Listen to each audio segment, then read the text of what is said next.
Okay, my friends, welcome back to the channel. Right, today is only the second video out of nearly 300 where you'll not have the pleasure of my handsome countenance. The reason for that is I'm kind of commemorating my 4,000th subscription by giving you a tour of my book room, which is a lesson in how to fill up space in a small room completely. Now, before we start, a couple of apologies. The lighting in this room is not good because I have the window blocked off to avoid any sunlight on the spines of anything. And also I have a chest infection, which might make my voice even worse than usual, and also I might be coughing a bit, so let's hope not. But I'm feeling a bit ropey, but the show has to go on, and here we are.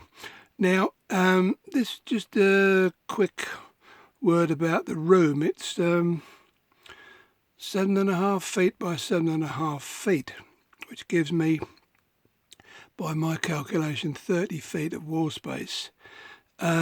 Take off 2 for the door, 28, and then you can't get 2 shelves into one corner, so you can take off a foot for each corner.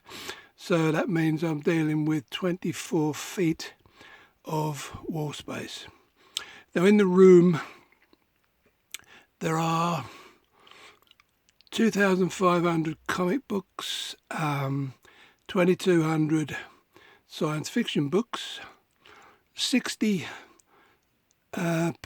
PlayStation 3 collector's editions, some of which are quite large, and a couple of other miscellaneous things dotted around the place. So that's the kind of thing we're dealing with today. So let's get cracking anyway. Okay, now first of all, I'll just show you above this shelf. That's an example of the large PS3 editions. I'm going to have to bend back here. As you can see, from top of bookcase to ceiling. Then we have the first bookcase, which has has vintage anthologies, mainly from the 60s and 70s, a few after that. Get back so we can see them all. And some more. And then to the right hand side you have the start of the Ace Science Fiction Specials, and that's the rest of them down there. I've got them all bar one. There's a few books that need filing in. Now, in this corner I've got more PlayStation 3 collector's editions from floor to ceiling. And moving round to the other wall, we have up here, that's where I keep all the comics in Xerox boxes, a few PlayStation games above them. So that's, get all these in, that's all of those. As I say, there's 2,500 comics there. And in the bookshelves below, right, there's a few odds and sods in the corner there. Then this little lot are Harlan Ellison hardbacks and oversized books, a couple of Elrics there. And then I'll just do the first bookshelf first, if I can get back far enough. Right, there we have collections, author collections from 60s, 70s and 80s, and there, and then at the end there's a few oversized anthologies. And down here, that's my collection of Harlan Ellison paperbacks, mainly from the 70s, few 60s there as well. And that's where the vintage science fiction novels begin, and these are all in alphabetical order by author.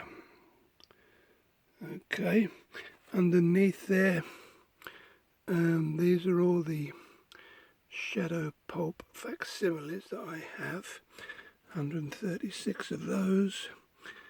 A few spider at the end there, the red ones, and then it's just some odds and ends at the end there, and down below just a collection of magazines and various bits and pieces.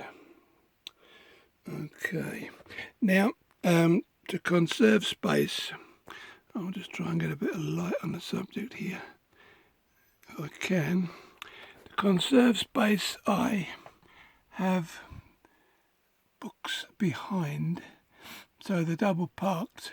I try to raise them as high as possible in order that I can see what's there. Now these are all Doc Savage paperbacks there. Down here we have, these are all shadow and spider paperbacks from way back when. And down here, get some light on them, there's a few more shadow stuff and other pulp heroes, and then a small collection of fantasy and science fiction magazines and a few others. Try and get the light on there. Okay, and then down here there's a collection of comic related items which are of no interest to you, I'm sure. Right, now we come to bookshelf number 2. Now these here are all the novels that I kept from the 60s mainly, 70s. I kept when I had a big book purge of 1980, got rid of a load. But these ones I kept. As you can see, there's some nice items in there. There's some Philip Dick. Some of these are actual first editions, you know, proper first printings. And some Philip Jose Farmer as well. A couple of those are proper first printings. Up the back we have these mammoth books of SF that you've probably seen around. And up here, these are Foundation magazines that came out in the 70s. They're mainly essays and book reviews and what have you. Quite hard to find. Right, the next shelf we have more of the stuff that I collected back in the 60s, 70s. And then there's some more on the next shelf. And that's where the vintage novels start. I mean, a lot of these vintage novels, that's the rest of the vintage novels. A lot of these came actually from book hauls, so you know they're not in. Some of them are not in the greatest nick, but I'm more about nostalgia than anything else, so I'm not really that bothered. And behind we have some light on the subject.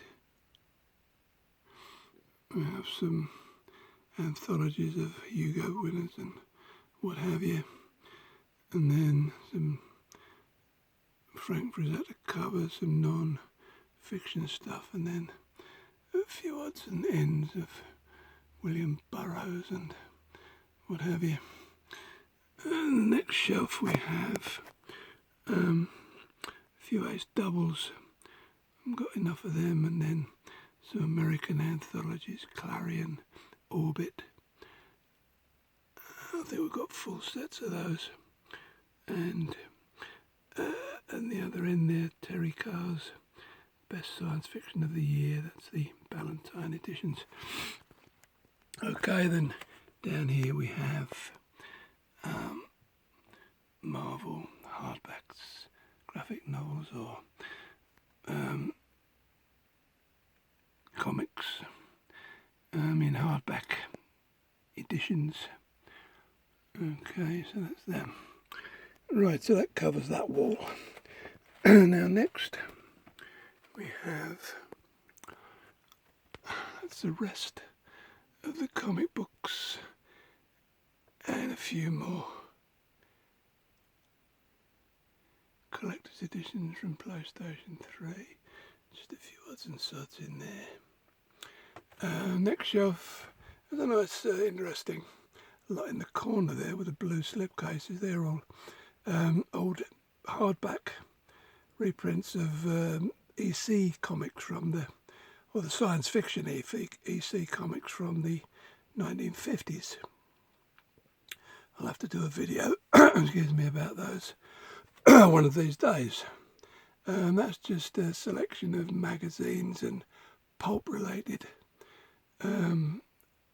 ephemera magazines and what have you. And down here we have a few oversized books which I can't fit anywhere else, and some swords and sorcery. And next shelf we have mainly swords and sorcery. Over the back here, you can't see them very well, but there are some Ian Banks books and some other oversized. And then down here, so you can't see very well because the lighting's very poor over here. Just some oversized books, Starburst. Nothing too exciting. And then just some magazines, gaming magazines and stuff, and a few hardbacks down there, and more bits and pieces of comic related stuff down there. Okay, now we move on a bit. This is the blocks in window. So as you can see, I said some of these PlayStation 3 collector's editions were large. There's an idea of how large they are, and they go from top of bookshelf to ceiling. Then we have continuation of the novels, vintage novels, and go along.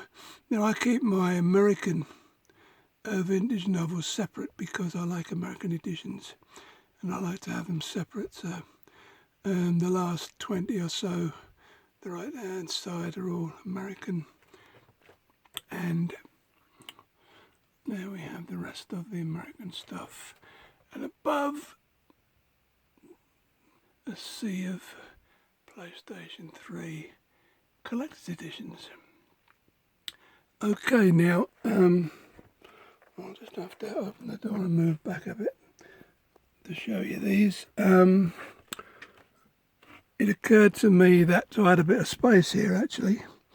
I had to leave some for walking about, but I managed to fill some floor space with one of these make-it-yourself cube type bookshelves. They're fabric mainly, the actual bookshelves themselves, but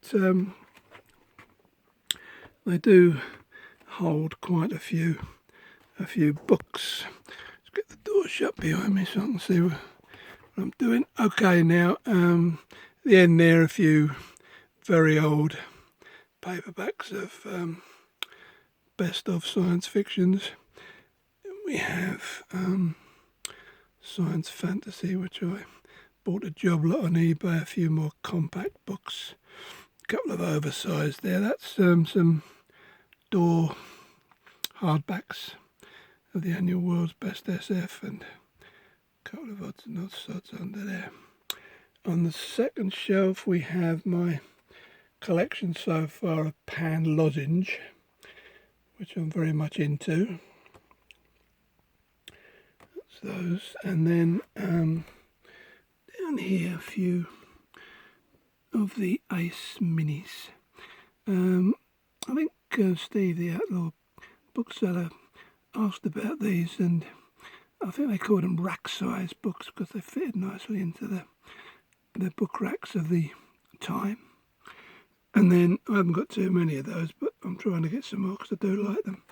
And here we have all the cyberpunk stuff, William Gibson and all these. And then on the end, that's the women's press stuff, which I'm trying to get more of. And then down here we have my little small collection of Badger books from way back in the early 60s. And then I bought a job lot of Perry Rodin Ace editions there, and that's a few of the English editions.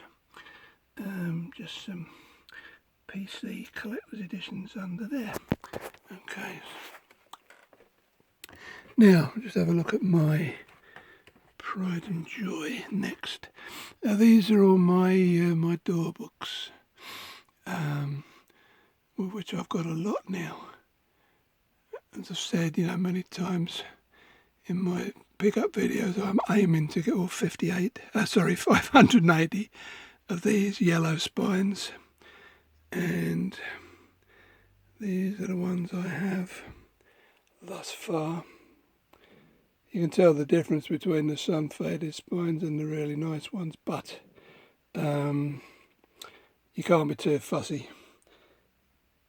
I mean, to get a complete collection, well, to get the 380 that I've got now, if you insisted on having sort of bright yellow spines, it would be almost impossible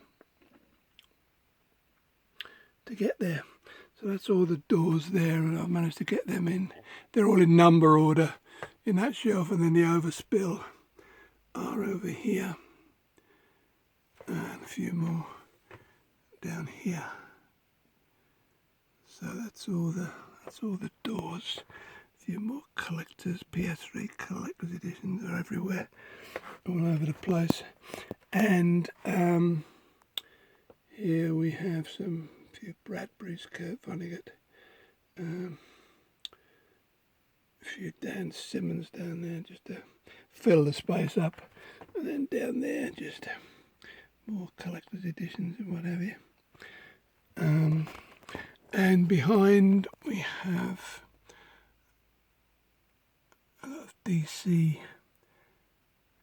These some of these are from the 1930s and 40s era, some of the real old stuff. And then we have a bunch of marvels there.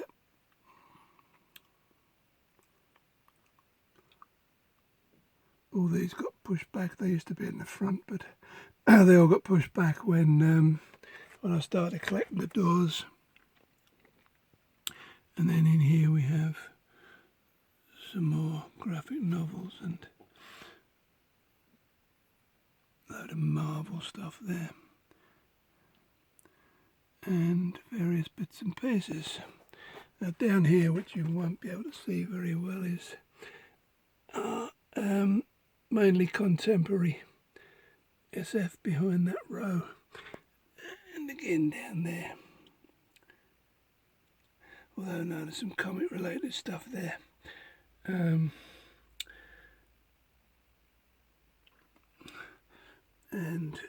down there, there's some more. I can't get to it because it's very dark and very low.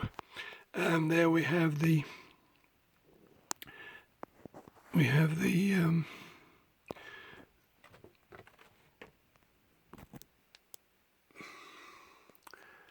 right.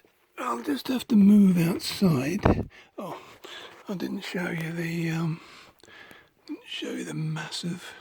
See what I mean about large collector's editions taking up a hell of a lot of room. There again, top of bookshelf to ceiling. Excuse me. Ideally I'd like to get rid of all them, but they used to be a passion of mine, but not any longer. Right, I'll just have to move outside. I managed to fit a shelf just inside the doorway here. These are all collections of the same author that I used to have, but that I kept back in the 80s when I shifted most of my books. A nice little selection of quark. They're hard to come by. I'm trying to collect these best ofs Del Rey Ballantyne did. I've only got 5 of those, but yeah, some quite nice stuff there. And then that's the New World's paperbacks. I need 2 to complete that little collection. And then that's the later, move back a bit, that's the later paperbacks there, of which I have them all, New Worlds, and then begins the new writings in SF, which I'm collecting. A couple on the top there, and I need about 6 of those, or 5 or 6 to complete the series. There's some nice spectrums there. I used to read those when I was in my teens. That's the Corgi Collector's Library with those nice covers, blue covers. And down here we have the laser books. I was very lucky. I picked these up in a job lot online for a couple of quid each. They're quite expensive online now. That is all the SF Masterworks and a few more bits and pieces there. And then down the bottom there's some fantasy stuff. I keep them well out of the way because I don't read so much fantasy these days, or never have really. So yes, guys, that is my jam-packed little room full of everything imaginable, and not much more I can show you, I'm afraid. So yeah, I hope you enjoyed that little tour. I will be back very shortly with a pickups video for the back end of April, and until then, thank you very much for watching, and I will see you very soon. Bye bye now.